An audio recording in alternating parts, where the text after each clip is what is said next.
history, look at this right here. Bitcoin's value, the historical comparison. Mm-hmm. Let's take a look at this, right? I had So, some comments from January of last 2009. time we did one this, thing again, Crypto Monday. we just kicking it with about regard to environment, right, that the impact on Bitcoin, the environment. cryptocurrencies. I we're heard kicking today it with regards that to over the change in epoch, 51%, right, which is the change of our 50% environment, of the total social, the energy economic, environmental source environment that's produces, changed. And And Bitcoin, because this right, environment has changed, is we need to change our renewable language. resources. And so, for example, the Right. Paradigm Shift Solar, podcast wind, is the idea that we're geothermal, changing right, and even in our I think paradigm. like down in And El we're changing it Salvador, from they're what, planning on economics of using those scarcity to volcanoes. Economics Right, of to abundance. economics of generate the abundance, energy. right? It's the mindset. And- so we're and changing so this mindset. one of the So this whole commentaries conversation was that, is built around that the Bitcoin uses recognizing a lot that of energy, the world has but changed. the fiat currency right? of the That United we're not States as in the the global we're reserve not in currency, the If you industrial think about age of what the 20th century. we use We're in the to information maintain age, the US the knowledge dollar age, the as the digital reserve age, currency. What do you think? and all the I mean, characteristics that are why associated why with it. why Now, have it's still people capitalist, used the U.S. dollar right? We're since still in the capitalist 1971? economy. Or right, where we when it have was backed private by gold, ownership of the I'd say means we of probably production, use war, right? But military power. it's an advanced I think so too. capitalist, I mean, it's our military economy. power. It's our So this economic podcast power. is I mean, we live in recognizing an this amazing idea country, of a right? shift And it's in that paradigms. amazingness, right? Right, But that's what we're doing. We're it takes a lot of changing our energy to keep language. this We're amazing shifting from country together. economics of scarcity And to to maintain economics of the abundance. military, That's a shift in that our takes a lot of language, energy.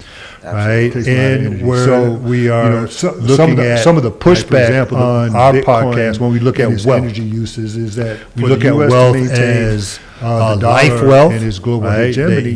It's our like military your health power. It's our is the a form of strength wealth. our economy, right? And like this Western civilization, there's been a lot of attempts, right? Or as we go after getting money, right? We put our health in jeopardy.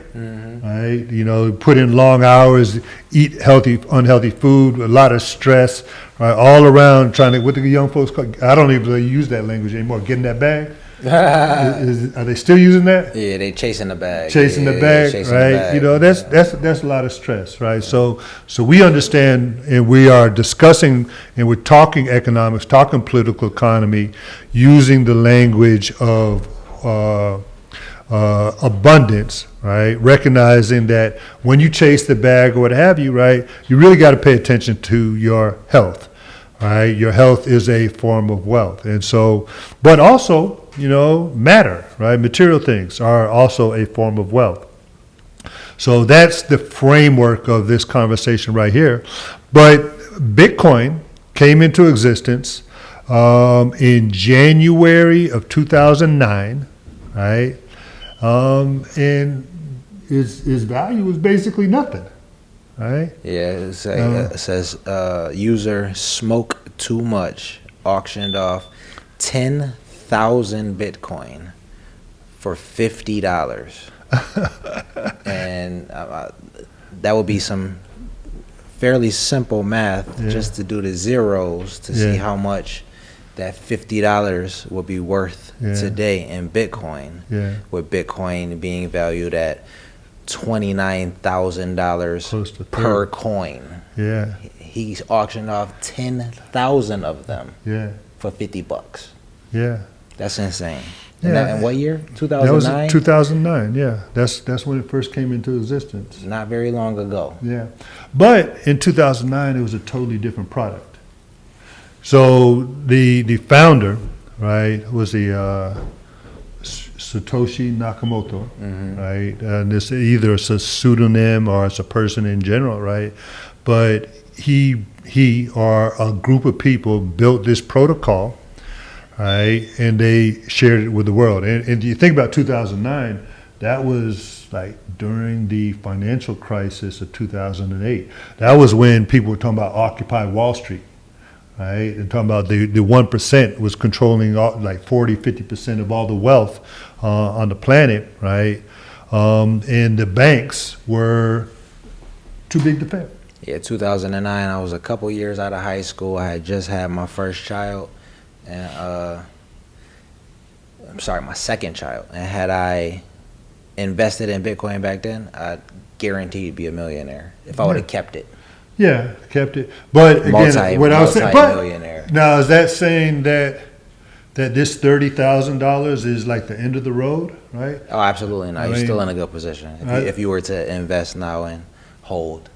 Yeah, yeah, and I think like going back to part of the conversation we're having, right?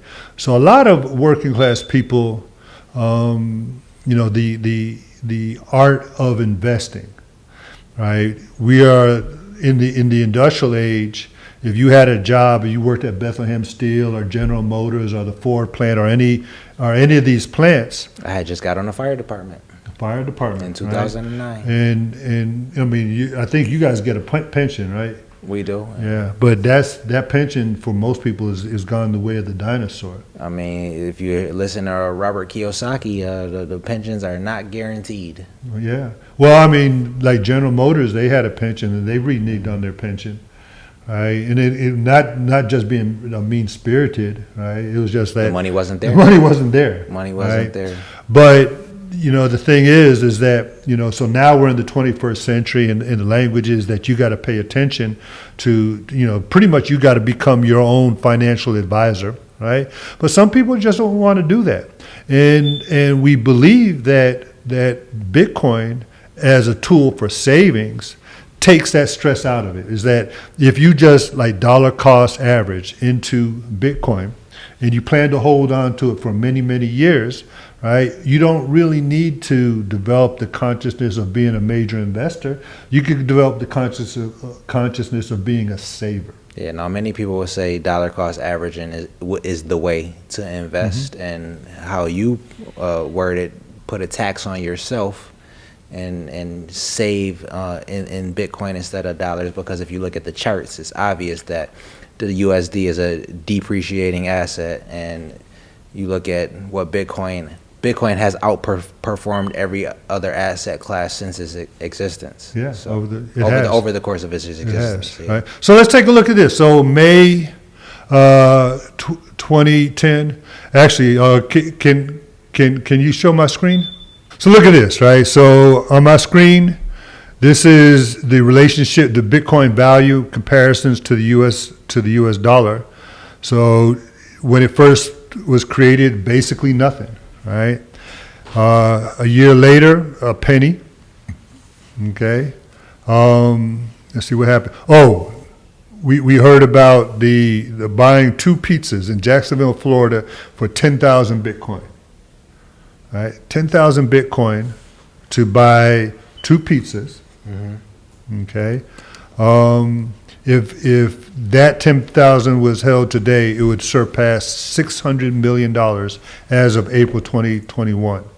Okay. I'd have been messed up too, because I would have bought the pizzas. Yeah. Oh yeah. Who wouldn't? I would have bought the pizzas. Right. Because during this time period, when it's a penny, like I remember, like we're in Buffalo, New York. I probably heard about, first time I heard about Bitcoin, probably around 2013, when one of my students told me about it. But at that time, I was just thinking it's like Ithaca, like we had Bengal bucks at Buffalo State University.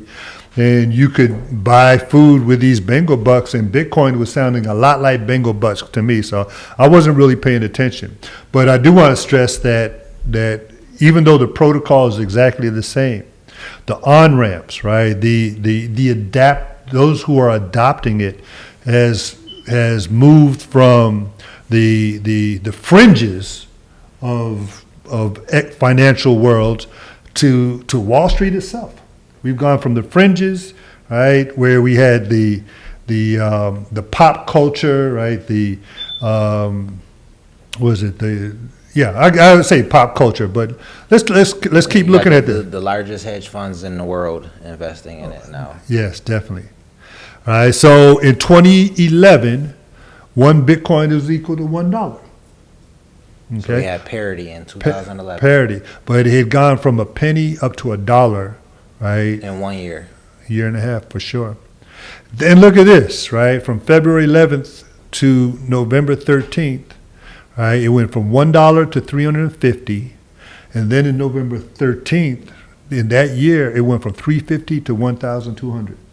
So that clearly was around the time of a halving, and if you do a little bit of research yourself, you could see when all of the halvings has taken place and what's happened to the value of Bitcoin around the times of the halvings, and you can see when the future ones will happen, and you'll see that these big jumps in value will happen again every time we have a halving, and you have to do That's some what you research to see projected. what that is. Yeah. No, it's guaranteed. Okay. All right. Okay. I kind of, well, I must say fearful about guaranteeing, right? But now, one thing about the guarantee. Okay, let me just say about the guarantee. Again, this is this podcast is economic and financial literacy. So this is not investment advice. Right now, these numbers we're looking at, this is on Wikipedia. Okay. All right. But check this out. So it dropped from 1,200 down to 340, right, the following year, right? And so we dropped, like just recently, it dropped from like 69,000 down to about 15 or 16,000. And now it's gone from 15 or 16,000 right now in 2023, right? We're shooting this in April. In 2023, Bitcoin is the best performing asset of the year in the first quarter of 2023, January, That's February, beautiful. March. I was unaware if that's that. Yeah. That's beautiful. Okay. So that looks like our first real downswing, right, from 1,200 down to 530. But then by March 2017, it went from 530, right, up to 1,290. Kept going up to 2,000. Kept going up to 5,000. Now, this is when I started to hear about it, right? Went up to 7,000, 8,000. And then right around here, right? This is about when I started teaching the class. I mean, my class was called Cryptocurrency, Blockchain, Crypto, and the Global Economy. So there was a huge buzz going on in December of 2017. And I think I started teaching my class in the spring of 2018. Okay.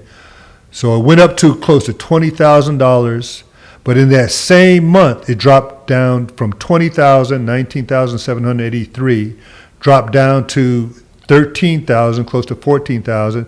It dropped throughout February all the way, 2018 to 6,000, right, down to 3,000. So within a year, it had dropped from 20,000 to 3,000. Yeah, this asset always attracts major FOMO, and then you get these huge pumps, and then right after you get major corrections as well. Yeah, and I remember some people that we had who were talking about Bitcoin and other kinds of assets, and they had the hard wallets, right?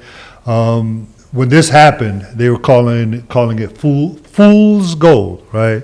And you've heard of fool's gold, right? There's gold, and there's this what they call fool's gold. It looks like gold, but it's not gold, right?